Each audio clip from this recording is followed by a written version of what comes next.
जो समस्या बढ़ रही है वो भ्रम के कारण, संशय। अब इस संशय को कौन समाप्त करेगा? संशय दूर होना चाहिए। तो संशय को अगर दूर करने वाला कोई उपाय है और सरल से सरल उपाय है तो घर घर में हर व्यक्ति को रोज रामायण पढ़ना चाहिए, संशय अपने आप दूर हो जाएगा। बोलो, सबसे सरल उपाय बताया कि नहीं? अगर हम ये कह देते कि संशय दूर करना है, हर घर का संशय दूर हो जाए, तो एक ही उपाय है कि हर घर में हमें बुलाओ, दक्षिणा दो, संशय दूर हो जाएगा। बहुत गड़बड़ी मानी जाएगी कि महाराज को बुलाएं, दक्षिणा दें, तब हमारा संशय दूर होगा। नहीं नहीं नहीं, हम अपनी बात कहते तो हमारी बात तुम बिल्कुल नहीं सुनते और न सुनना चाहिए, लेकिन रामायण की बात अगर हम कह रहे हैं तो तुम्हें मानना पड़ेगा, सुनना पड़ेगा, इस पर चलना पड़ेगा। केवल मैं माध्यम बना हूं, लेकिन ये ग्रंथ ही सबसे बड़ा प्रमाण है और ये भगवान शिव की वाणी है। समझ में आ रही है बात कि नहीं आ रही है भाई? है ना? समझ में क्यों नहीं आएगी? इतनी दूर से आया हूं समझाने के लिए और फिर भी समझ में नहीं आए तो फिर क्या मतलब है? अरपा नदी में चला जाऊं? कौन नदी है? कौन नदी है? सुख नहीं, सुख नहीं सुख नहीं नदी में चला जाऊं क्या? कूद जाऊं? बोलो, जब इतनी दूर से चल के आया हूं, समझाने की कोशिश कर रहा हूं, तो क्यों नहीं आएगा समझ में? समझ में आएगा, समझना पड़ेगा, और आज नहीं तो कल समझ में आएगा, और कल नहीं तो परसों नहीं बरसों में आ ही जाएगा, है नहीं? लेकिन समझ में तो आ ही जाएगा, इसमें कोई संशय नहीं। बड़ी बढ़िया बात है, इस बात को सुनो, बहुत महत्वपूर्ण बात बता रहा हूँ। संशय दूर कैसे होगा? ये संशय की जो बीमारी घर घर में है, ये संशय की बीमारी कैसे दूर होगी? इसे दूर करने के लिए कोई पाठशाला बनी है क्या कि जिस पाठशाला में एडमिशन दे दिया जाए और वो पाठशाला संशय समाप्त कर देना? शिक्षा की क्रांति में आपको पाठशाला सर्टिफिकेट देकर के नौकरी दिला सकती है वो पाठशाला, क्यों भाई? लेकिन संशय दूर कर दे ये कोई गारंटी नहीं है, ये कोई गारंटी नहीं है। एक बात बता दें, बीमारियां बहुत हैं, नए नए प्रकार की बीमारियां आ रही हैं। मैं कह सकता हूं कि बीमारियों को दूर करने के लिए अस्पताल जाना पड़ेगा, जांच होगी, जांच के अनुसार डॉक्टर उपचार करेगा, औषधियां देगा, बीमारी दूर होगी।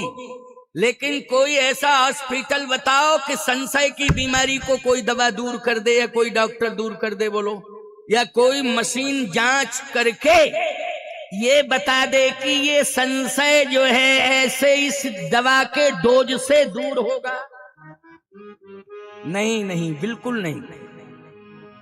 मैं नहीं मान सकता हूं इस बात को। डिप्रेशन में लोग चले जाते हैं, उसकी दवा होती है, इलाज होता है, लेकिन संशय इसको दूर करने के लिए प्यारे, अगर संसार में कोई पाठशाला है या कोई स्थान है या कोई समाधान है तो वो धर्म सभा है, रामचरितमानस की राम कथा है। सुन करके ही संशय दूर किया जा सकता है। हे राम कथा सुंदर करतारी, राम कथा सुंदर करतारी, राम कथा सुंदर करतारी, राम कथा सुंदर करतारी, संशय विहग उड़ावन हारी, संशय विहग उड़ावन हारी, संशय विहग उड़ावन हारी, संशय विहग उड़ावन हारी, राम कथा सुंदर करतारी। राम कथा सुंदर कर तारी और संशय विहग उड़ावन हारी। बोलो प्रमाण है कि नहीं? ये संशय रूपी पक्षी को यदि सदा सदा के लिए आपसे दूर करेगी तो वो राम कथा करेगी। अरे ये तो कलयुग है। कलयुग में तो सबसे बड़ा संशय, पहले इंसान संशय पैदा कराता था, लेकिन कलयुग में तो अब मोबाइल फोन संशय पैदा कराने लगा है। क्यों भाई? सबसे बड़ा संशय में अगर भूमिका का निर्वहन कर रहा है तो मोबाइल फोन कर रहा है। अच्छा कर रहा है। एक बात कहूं, बुरा मत मानना, अगर मान भी जाओ बुरा तो हमें इस बात की चिंता नहीं है, लेकिन मैं कहूंगा मुझे क्या दिक्कत है, कहने में कोई परेशानी नहीं है। संशय, पति घर से चला, ठीक है ना, उसका मोबाइल फोन बिजी हो गया भाई, व्यापार से संबंधित बात कर रहा हो, ये व्यवस्था से संबंधित बात कर रहा हो, या किसी मित्र का फोन आ गया हो, किसी रिश्तेदार का फोन आ गया हो, आ जाता है। अब वो गया, फोन बिजी हो गया और तुमने फोन किया और बिजी चल रहा है वो, अब तुम्हारा ब्लड प्रेशर। क्यों भाई? संशय, ये घुस गया संशय। क्यों भाई? ब्लड प्रेशर बढ़ने लगा, पता नहीं दिमाग में क्या क्या बातें आने लगी। और जैसे ही उसने तुम्हारी कॉल देखी, मिस्ड कॉल पड़ी है, देखा, अरे उसने तुरंत डायल किया, रिडायल किया, आपसे बात करनी चाहिए, तो आपने सबसे पहले यही कहा, ये बताओ किससे बात कर रहे थे? वो खूब कहेगा कि मैं मित्र से कर रहा था, या व्यापार से संबंधित व्यापारी से बात कर रहा था, या इमरजेंसी में फला व्यक्ति का फोन आ गया था, तमाम प्रकार की बातें। लेकिन तुम यही हम सब जानती हैं तुम किससे कर रहे। लो हो गया। बोलो भाई, संशय आ गया कि नहीं आ गया? अब वो इतनी सफाई दे रहा है, सारी बातें कर रहा है, थोड़ा सा विवेक लगाओ कि फोन कितने बजे बिजी हुआ है। समय का भी तो ध्यान रखो कि फोन कितने बजे बिजी हुआ है। बोलो भाई, टाइम का ध्यान रखना चाहिए कि नहीं रखना चाहिए, कि फोन कितने बजे बिजी हुआ। अगर 12 बजे दिन में हम भोजन कर रहे हैं और फोन की घंटी बज रही है, और यदि हम रिसीव नहीं कर रहे हैं,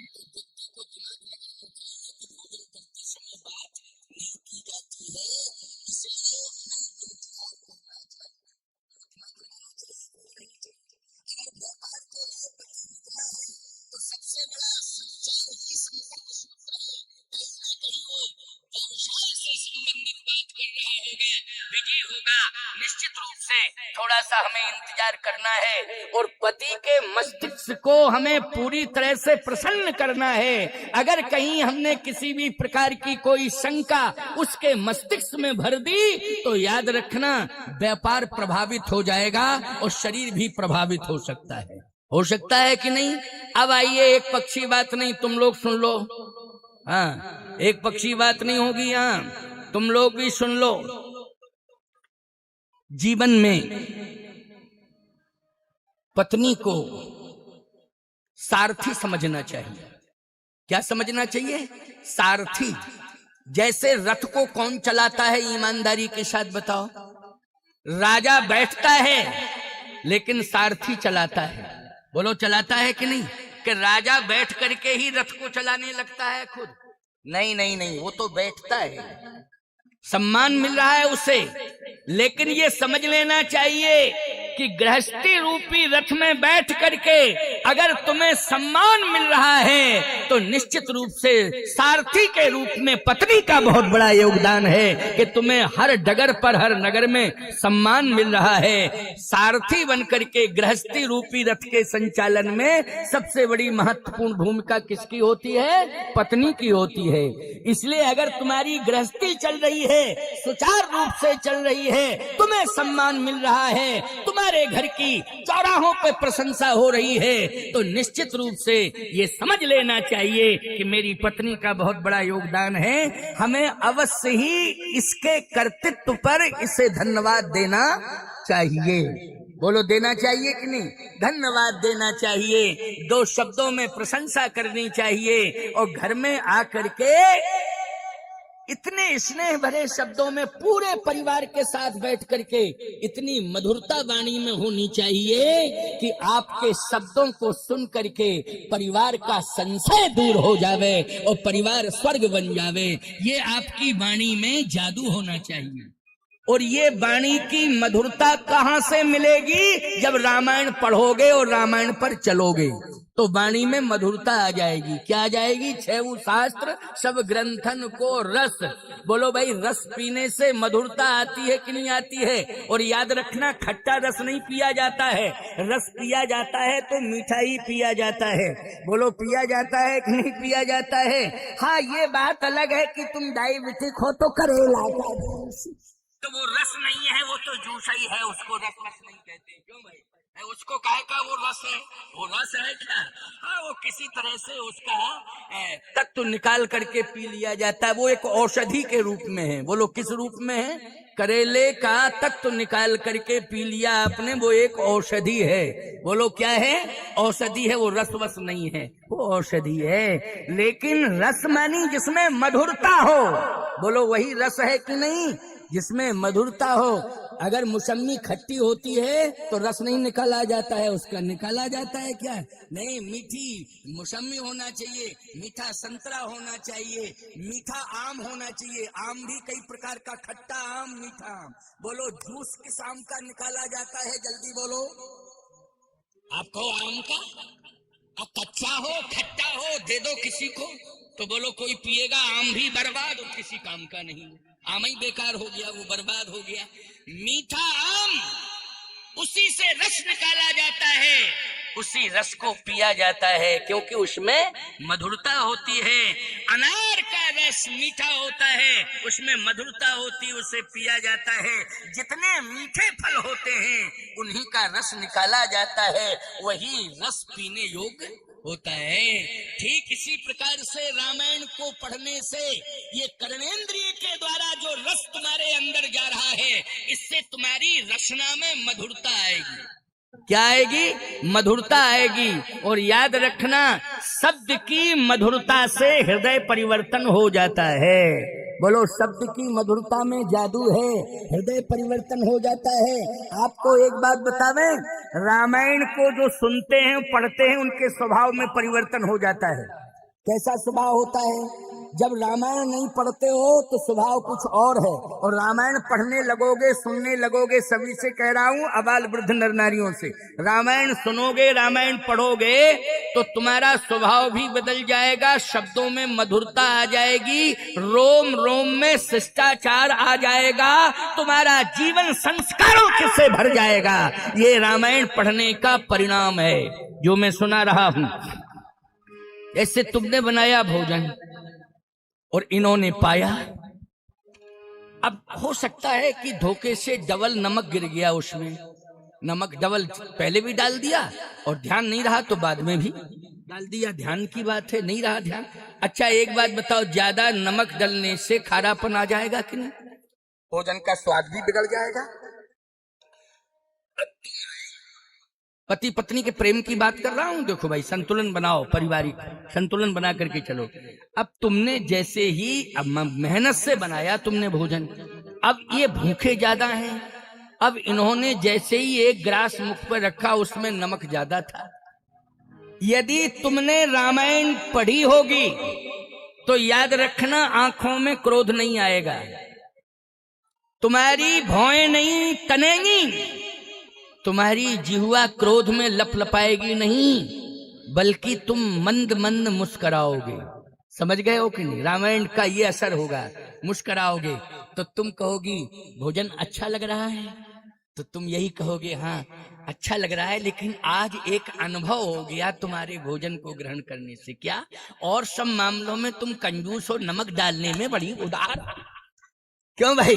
तो मुस्कुरा जाओगी कि नहीं मुस्कुरा जाओगी? तुम भी प्रसन्न हो जाओगी, हंस जाओगी कि नहीं? नहीं। और दूसरे दिन से ध्यान रहेगा कि नहीं रहेगा? ध्यान। फिर परिवर्तन किया जाए, परिवर्तन करने का संकल्प उसी समय तुम ले लोगी। बोलो संशय दूर हो जाएगा कि नहीं? इसलिए वाणी एक अमोल है, जो कोई बोले जान।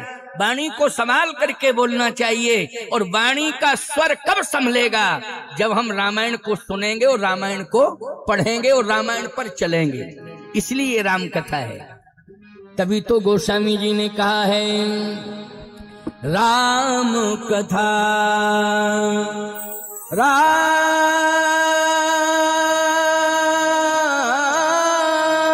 कथा सुंदर करतारी और संशय विहग उड़ावन हारी। ये संशय रूपी पक्षी को दूर करने में सबसे बड़ा सहयोग करती है। इसलिए इस प्रसाद को नित्य ही ग्रहण करना चाहिए और पाठ के रूप में ग्रहण करो। कथा तो ये यज्ञ में कभी कभी सुनने को मिलेगी, लेकिन घर में रामायण पढ़ने का अवसर नित्य प्रति निकाला जा सकता है। रामायण पढ़ने में समय निकाला जा सकता है। सबको पढ़ना चाहिए, निश्चित रूप से पढ़ना चाहिए। अर्थ सहित पढ़िए।